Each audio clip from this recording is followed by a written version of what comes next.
feno mifepetra ny tokony ampitsara ny ACC ny Filo Andry Rajoelina amin'ny asa mahafiloam-pirenena azy. Ka te handrosika za tsy te handroso. Noho izany fantatra ireo tokony atao 30 mai ny anniversaire-ko.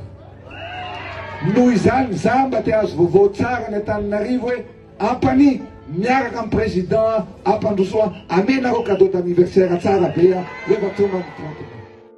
Tratram-body omby nanao fandikandalana Filo Andry Rajoelina sy ireo miarady aminy.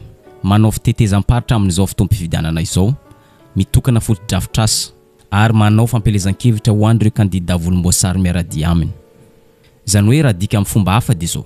Ity fihetsika nataon'Andry Rajoelina ity dia tsy vitany hoe manitsakitsaka ny lalàna amin'ny fehiny fifidianana, fa manitsakitsaka ny lalàna amin'ny fehiny asany ihany koa.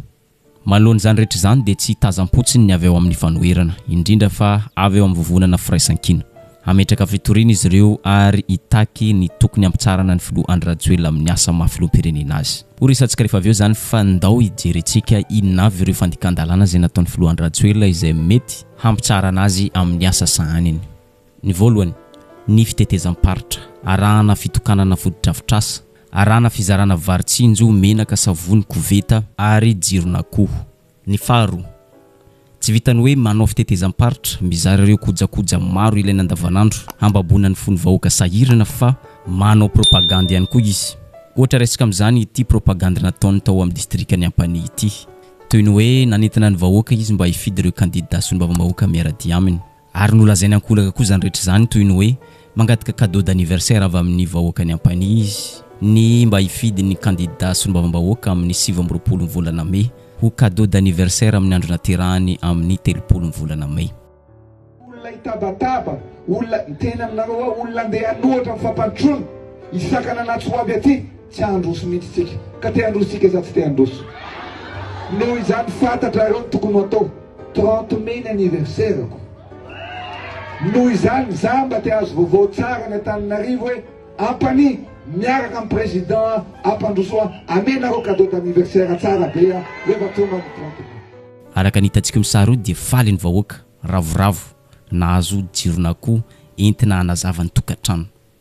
Noho izay zavatra izay dia nisy olo-tena tamin'ireo reny izay nanatrika nyity propagande ny Filo Andry Rajoelina ity, nandray fitenenana nanome fampanantenana ny Filo Andry Rajoelina fa vonina hanome cadeau d'anniversaire amin'ny 7 volana May ho avy izao amin'ny alalan'ny fifidianana kandida miarady aminy.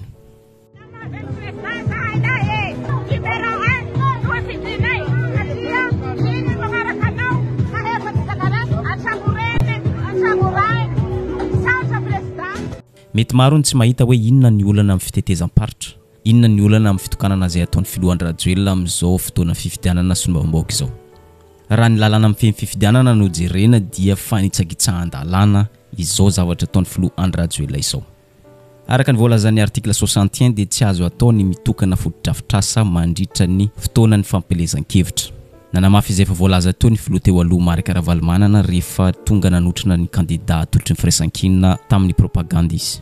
Araka voalazan'ny lalàna amin'ny 9/7 amin'ny lalam-panorenana dia tsy mahazo miandany ara-politika ny fanjakana. Nefa zareo mbola vao miandany. Tonga tsy izy mitokana ery miaraka amin'olona ery, tsisy mihitsy ny neutralité. Araka ny 9/20 sy ny 12/20 amin'ny lalàna amin'ny fehiny fifidianana, lalàna fehiny jour dia tsy mahazo manao fampelezan-kevitra manohana kandida ny mpitondro. Losa vao midina mandeha tonga taty amin'ny rataty zao zareo dia tao Antsirabe dia nijerevana tao. Dia araka ny 9/20 koa amin'ny lalàna amin'ny fehiny fifidianana dia voarara tsy azo atao mampiasa ny mpiasa-panjakana, ny fanana-panjakana, vola-panjakana, ny azo vao miataony. Ka izy io tsy fantatra na fanahinina na fiantsina na tena tsy fahalalana mihitsy. Azonao be? Ka ny fantikanina ireo lalàn'ireo izay voalaza amin'ny lalàna amin'ny fehiny fifidianana dia manafoana tanteraka vaton'ireo district ireo, vaton'ireo kandida izay voakasika amin'ny fiara-pitidina miseho. Ka zao zany. Ho an'ny colonel Fanampera manokana mpitondra teny cellule de crise ao Toliara dia fanakorontanana izao ataon'ny Filo Andry Rajoelina izao.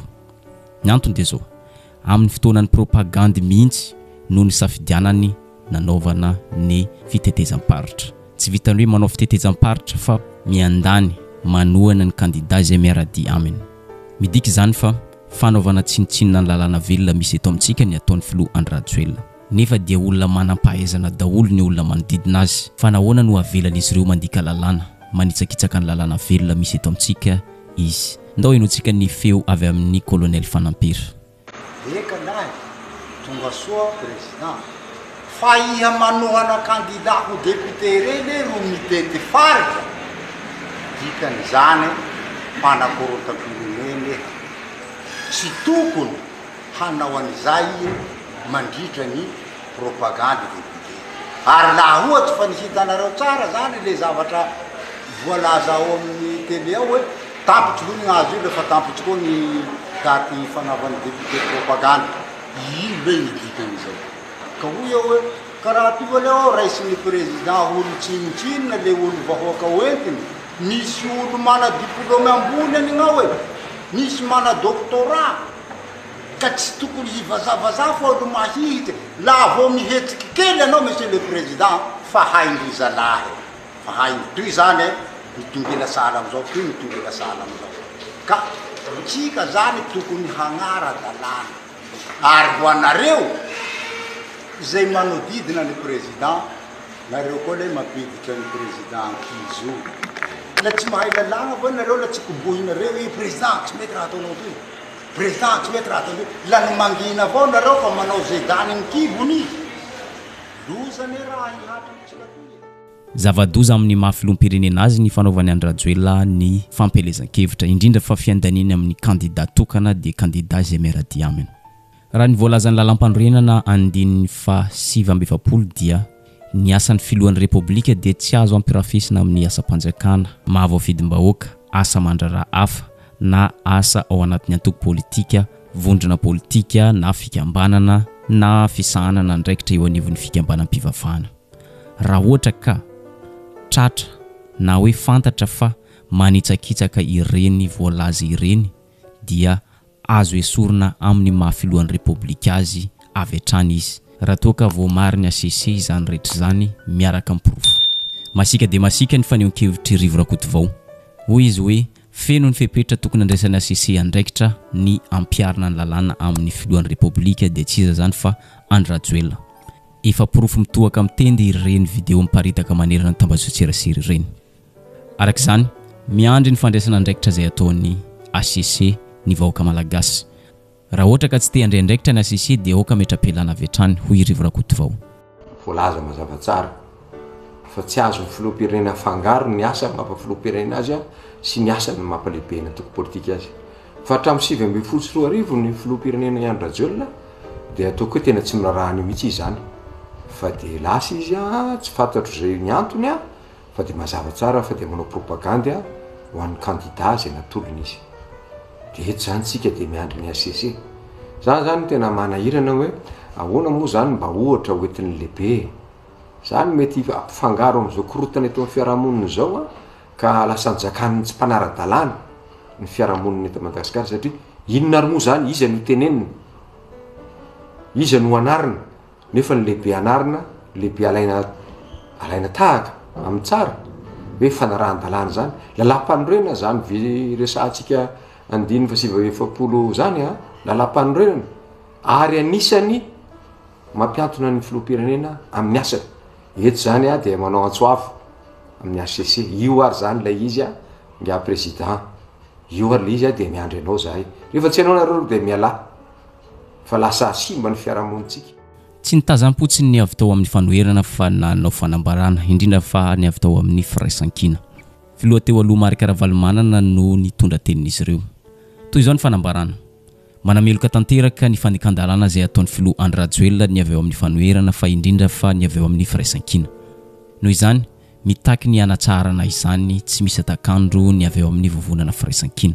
Tafiditra ao anatin'izany ny fitetezam-paritra ataon'ny filoha Andry Rajoelina, fitokanana foto-drafitrasa ary ny fanaovana propagandy. Ny arantsika rehetra nahita sy naheno tato anatin'ny andro maromaro zao fa mitety distrikta maro ny mpitondra ary mitona ny mpifidy tsy hifidy ireo kandida avy amin'ny mpanohitra, ary mitokana zava-vita sy manao fanambalana manokana manome vahana sy tombony ho an'ny kandida izay atolony. Ny fahefam-panjakana sy ny fananam-panjakana eo am-pelatana no entiny mpitondra anatanterahana ireo fampelezan-kevitra ho an'ny kandida natolony ireo. Koa manao izao fanambalana izao ary izahay ato amin'ny vondrona firaisan-kina ho vilazana amin'ny tiray tanindrazana rehetra sy ny fiomponam-be iraisam-pirenena fa fiantsina sy fanaovana tsinitsinina tanteraka ny voaka malagasy izao fandikana ny lalam-panorenana sy ny lalam-pifidianana ataon'ny mpitondra fanjakana ankehitriny ao anatin'ny zotam-pifidianana. Ankoatr'izay, mitaky ny andraisan'ny ACC sy ny CENI andraikitra farak'izay aingana dia aingana manoloana izao fanitsakitsahana lalàna amin'ny fifidianana izao. Ny avy eo amin'ny vovonana firaisan-kina. Tsy ny CENI sy ny ACC ihany no anaovan'izy ireo antsoavo fa ny tompona andraikitra rehetra isan'ny ambaratongany ihany koa. Manameloka tanteraka izao fadikan-dalàna ataon'ny mpitondra fanjakana ato anatin'ny zotam-pifidianana izao izahay, ary manamafy fa ny fifidianana madio sy manara-dalàna ihany no anko ahafahana manatanteraka fifidianana milamina sy manaja ny safidim-bahoaka ary azahoantsika solom-bavambahoaka mendrika. Noho izany dia izona amin'ny fifidianana ao anatin'ny filaminana sy anekeny rehetra ny voka-pifidianana dia mitaky izao zavatra izao izahay. Voalohany, ny amitsarany mpitondra ireo tsy fanarahan-dalàna tony. Faharoa, ny andraikitra ny CENI sy ny ACC, ny andraisan'ny CENI sy ny ACC ny andraikiny ka ampiasany ireo fahefana eo am-pelatanany ampiarana ny sazy voalazan'ny lalàna amin'ireo izay manao ny fandikan-dalàna sy ireo izay kandida izay nahazo tombony tamin'ny tsy fanarahan-dalàna ireo. Miantso ny fiomponam-be iraisam-pirenena koa izahay, tsy hitaza-potsiny izao fanitsakitsahana lalàna mifehy ny fifidianana eto Madagasikara izao sy ny fanososena ireo sotoavana demokratika iraisam-pirenena izay ataon'ny mpitondra ankehitriny. Manamafy izahay fa tsy hanaiky ny emberana manoloana ny tsy fanarahan-dalàna ny tranga toy izao, ary efa mitona sahady ny vahoaka malagasy. Tsy fanambarana tsotro izao ihany no nataon'ny firaisan-kina fa hametraka fitoriana ihany koa izy ireo. Eto amin'izay isika any amin'ny ACC zao ny baolina, raha ny marimarina kokoa dia any amin'ny filohan'ny ACC dia tsy iza zany fa any amin'ny Andriamatoa Florent Rakotarsou zao ny baolina ankehitriny.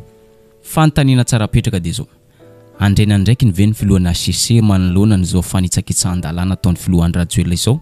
Raha ny resaka ny fanaovany tamin'ny mpanao gazety tamin'ny volana Martsa lasa teo dia hoentitra izy ireo amin'ny tindray mitoraka ity fa tsy toy ny tamin'ny fifidianana filoham-pirenena lasa teo. Tsy azo ekena intsony amin'ny ity fifidianana solombavam-bahoaka ity ny fampiasana fahefam-panjakana, fampiasana ny olo-panjakana, fangalaram-bato sy ny sisa sy ny sisa. Ho an'izay tratra manao fandikan-dalàna na manao zavatra tsy ampamarinana amin'ny ity fifidianana solombavam-bahoaka ity dia tsy maintsy kapohina mafy. Tsy andifitra niza tsy misy zanaky na zanaky kaly fa tsy maintsy ampiarina amin'ny lalàna velona. Ndao inoantsika kely ny resaka nataony tamin'ny mpanao gazety tamin'ny volana Martsa lasa teo.